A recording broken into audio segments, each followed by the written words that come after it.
लग्नकार्य संपवून नातेवाईकांच्या घरी थांबलेली माधुरी, तिच्याबरोबर तिची 8 वर्षांची मुलगी, दोघीही नातेवाईकांच्या घरातील एका रूम मध्ये अगदी साखर झोपेत होत्या. मात्र पहाटे 3 वाजता याच रूम मधून किंचाळण्याचा आवाज येऊ लागला. त्यानंतर आजूबाजूला असलेल्या नातेवाईकांनी तातडीनं या रूमचा दरवाजा उघडला. तिथे गेल्याच्या नंतर जे दृश्य दिसलं ते प्रत्येकाच्याच अंगावर काटा आणणारं होतं.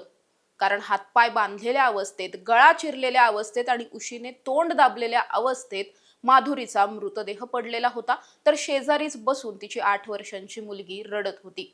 हे सगळं घडल्याच्या नंतर मुळात हे सगळं कसं घडलं, कुणी घडवून आणलं, मारेकरी कोण, असे अनेक प्रश्न उपस्थित राहिलेले होते. आणि भंडाऱ्याच्या याच हत्याकांडाचा आता उलगडा झालाय. हे संपूर्ण प्रकरण जाणून घेणार आहोत. नमस्कार, मी समृद्धी आणि तुम्ही पाहताय टॉप न्यूज मराठी.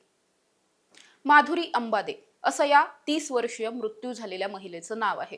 माधुरी विवाहित होती, तिला 8 वर्षांची मुलगी होती. मात्र 5 वर्षांपूर्वी तिच्या पतीचं निधन झालं होतं. तेव्हापासून ती तिच्या मुलीबरोबर एकटीच राहायची. काही दिवसांनंतर मात्र गौरव अंबादे नावाचा स्वतःचाच नातेवाईक असून दीर लागणाऱ्या एका तरुणाबरोबर तिचे प्रेमसंबंध जुळले.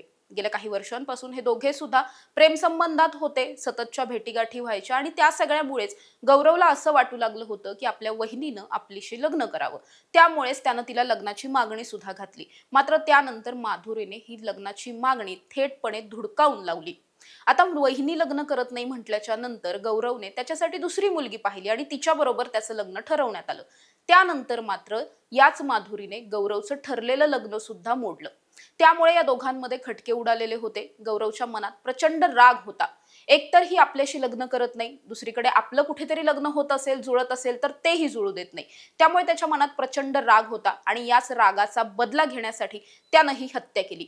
हत्येच्या दिवशी काय घडलं होतं तर हे दोघेही म्हणजे गौरव सुद्धा माधुरी सुद्धा हे ब्रह्मपुरी भागात राहणारे आहेत. मात्र ज्या दिवशी ही हत्या घडली त्या दिवशी हे दोघे सुद्धा आणि माधुरीची 8 वर्षांची मुलगी सुद्धा भागडी गावामध्ये गेलेले होते. तिथे एक लग्न कार्य होतं, त्यासाठी गेले होते आणि तिथून परतताना उशीर झालेला होता. त्यामुळे घरी न येता त्यांनी एका नातेवाईकांच्या घरी थांबायचं ठरवलं. त्यामुळे हे तिघे सुद्धा तिथेच थांबलेले होते आणि मध्यरात्री 3च्या सुमारास हा संपूर्ण प्रकार घडला. पहिल्यांदा गौरवने माधुरीचे हातपाय बांधले. ती झोपलेली होती, तिला फार काही समजत नव्हतं. तिचे हातपाय बांधले. त्याच्यानंतर धारदार चाकूने तिच्या गळ्यावरती, शरीरावरती वार केले आणि एवढं करून सुद्धा तो थांबला नाही. तिच्या लहान मुलीसमोरच तिचा उशीने तोंड दाबलं. ज्यावेळेस ती संपली असं त्याला जाणवलं, त्यानंतरच त्यानं घटनास्थळावरून पळ काढला. आपल्या दुचाकीवरून तो फरार झालेला होता.